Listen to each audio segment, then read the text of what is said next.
नमस्कार, मैं अरुण चौधरी और आप देख रहे हैं टीएमसी हिंदी न्यूज चैनल। आज भारत की राजनीति में ऐसा भूचाल आया है जिसने सियासी गलियारों में हलचल मचा दी है। सत्ता पक्ष और विपक्ष आमने सामने हैं। देश के प्रधानमंत्री मोदी पर विपक्ष की ओर से गंभीर आरोप लगाए गए हैं। राहुल गांधी एक नया प्रस्ताव लाने की तैयारी में जुट गया है जिससे बीजेपी पार्टी की मुश्किलें और बढ़ा दी है। कहीं नीतियों पर सवाल उठ रहे हैं तो कहीं फैसलों की पारदर्शिता को लेकर बहस तेज हो गई है। सियासत के गलियारों से आई वह खबर जो टीवी चैनल्स आपको नहीं दिखा रहे हैं, हम आपको बताएंगे विस्तार से।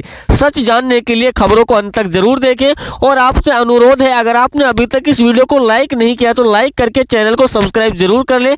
चलिए बढ़ते हैं आज की पहली सबसे बड़ी खबर की ओर। बांग्लादेश के नए पीएम से मिले लोकसभा अध्यक्ष ओम बिरला। भारत आने का दिया न्योता। लोकसभा स्पीकर ओम बिरला ने बांग्लादेश के नए प्रधानमंत्री तारिक रहमान से मुलाकात कर उन्हें भारत आने का न्योता दिया। शपथ ग्रहण समारोह में शामिल होने के लिए बिरला सुबह ढाका पहुंचे। मुलाकात के बाद सोशल मीडिया प्लेटफॉर्म एक्स पर बिरला ने लिखा कि बांग्लादेश के प्रधानमंत्री के साथ अभी अभी एक रचनात्मक बैठक संपन्न हुई। मैंने प्रधानमंत्री नरेंद्र मोदी की ओर से एक व्यक्तिगत पत्र सौंपा जिसमें उन्होंने पीएम रहमान को शुभकामनाएं दी। मध्य प्रदेश बजट 2026 में लाडली बहनों के लिए बड़ा तोहफा। 23,882 करोड़ रुपए दिए।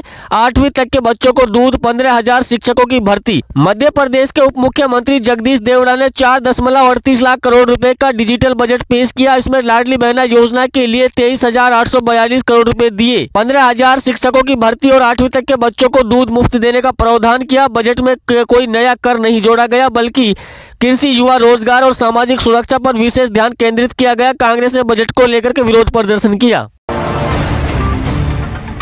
ईरान के supreme leader Ayatollah Ali Khamenei ने ट्रंप को दी धमकी, डुबो सकते हैं अमेरिकी युद्धपोत, संभल जाओ। अमेरिका और ईरान के बीच बढ़ता तनाव जा रहा है। राष्ट्रपति डोनाल्ड ट्रंप ने अमेरिकी युद्धपोतों की तैनाती के साथ एक बार फिर से सत्ता परिवर्तन की बात कही।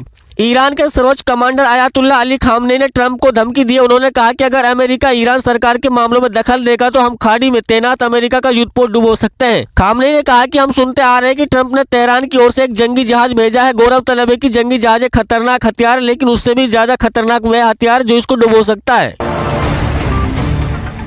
यूपी में अकेले चुनाव लड़ेगी बसपा। मायावती ने किया बड़ा ऐलान। दिल्ली के बंगला अलॉट पर भी तोड़ी चुप्पी।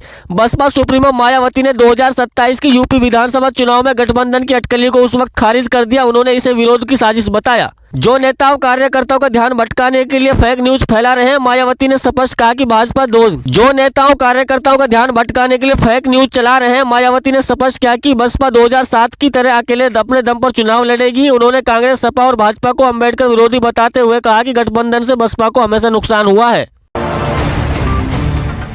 महाराष्ट्र में अब मुस्लिमों को नहीं मिलेगा आरक्षण। शिक्षा और नौकरी में 5% कोटा खत्म। महाराष्ट्र सरकार ने नौकरियां और शिक्षा में मुस्लिमों के 5% आरक्षण को रद्द कर दिया है। सामाजिक न्याय विभाग ने एक सरकारी संकल्प जारी कर इसे आदेश को निरस्त किया। यह आरक्षण पिछली कांग्रेस एनसीपी सरकार द्वारा अध्यादेश मध्य से लाया गया था जो विधानसभा से पारित होने के बाद कारण 10 साल से अमान्य रहा। आदेश में विशेष पिछड़ा वर्ग के तहत मुस्लिम समूहों के लिए सभी नए आदेश में विशेष पिछड़ा वर्ग के तहत मुस्लिम समूहों के लिए सभी पिछले फैसले रद्द किए गए।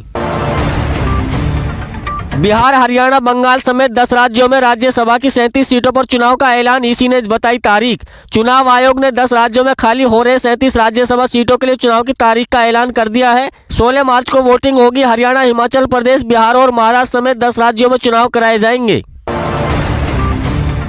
3 बच्चों को लेकर के आरएसएस प्रमुख मोहन भागवत का बड़ा बयान। उन्होंने कहा कि 3 बच्चे होते ही परिवार का भविष्य खतरे में। राष्ट्रीय स्वयंसेवक संघ आरएसएस का बड़ा बयान सामने आया। उन्होंने भारतीय मुसलमान और हिंदुओं को लेकर दिया है। साथ ही उन्होंने यूजीसी नियम को लेकर भी अपनी प्रतिक्रिया जाहिर की। संघ प्रमुख ने कहा कि भारतीय मुसलमानों की घर वापसी हो रही है, वही हिंदू समुदाय के लोगों को 3 बच्चे पैदा करने की बात कही है। यह बयान उन्होंने लखनऊ स्थित निराला नगर के सरस्वती सिंधु मंदिर में दिया।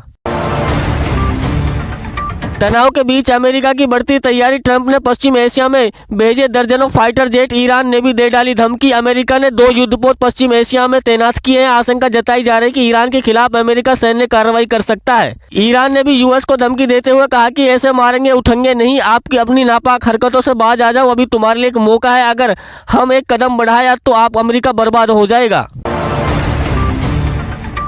महाराष्ट्र की राजनीति में एनसीपी के विलय की चर्चा जोरों पर है। इस बीच पवार परिवार के लिए बड़ी राहत की खबर है। पुणे के चर्चित जमीन खरीद मामले में अजीत पवार के बेटे और एनसीपी नेता पार्थ पवार को राहत मिली है। जांच समिति ने पार्थ परिवार को क्लीन चिट देते हुए 2 सरकारी अधिकारियों पर कार्रवाई की सिफारिश की है। दरअसल ये जमीन पुणे के मुंडवा इलाके में स्थित है, जिसे अजीत पवार और सुनेत्रा पवार के बेटे पार्थ पवार की अमीडिया कंपनी ने खरीदा था। आरोप था कि करीब 1800 करोड़ रुपए के मूल्य वाली जमीन मात्र 300 करोड़ में खरीदी गई और 21 करोड़ की स्टाम्प ड्यूटी भी माफ कर दी गई। यह मामला सामने आने के बाद सियासत तेज हो गई।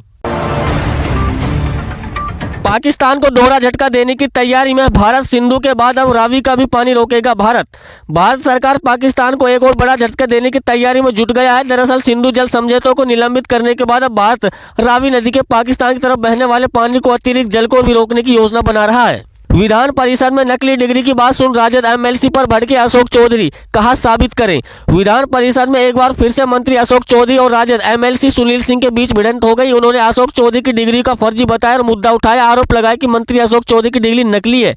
इसके बाद अशोक चौधरी सुनील सिंह पर भड़क गए। उन्होंने गुस्से में कहा कि अगर सुनील सिंह मेरी डिग्री साबित कर देंगे तो मैं इस्तीफा दे दूंगा। इसके बाद विधान परिषद में हंगामा देखने को मिला। नकली दवाइयों के 3 और सौदागर गिरफ्तार। जून 2025 के केस में एसटीएफ को बड़ी कामयाबी, अब तक 16 की गिरफ्तारी। इससे पहले इसी मामले में एसटीएफ में नकली दवाओं का कारोबार करने वाले आरोपियों को यूपी, उत्तराखंड और पंजाब के अलग अलग जिलों से गिरफ्तार किया गया। यह मामला जून 2025 का था, जब देहरादून के थाना सेला कुछ क्षेत्र में इसी गिरोह के सदस्यों को नकली दवाई और खाली रेपर के साथ गिरफ्तार किया गया। जिसके बाद इस मामले में मुकदमा दर्ज करते हुए इसे एसटीएफ को सौंप दिया गया।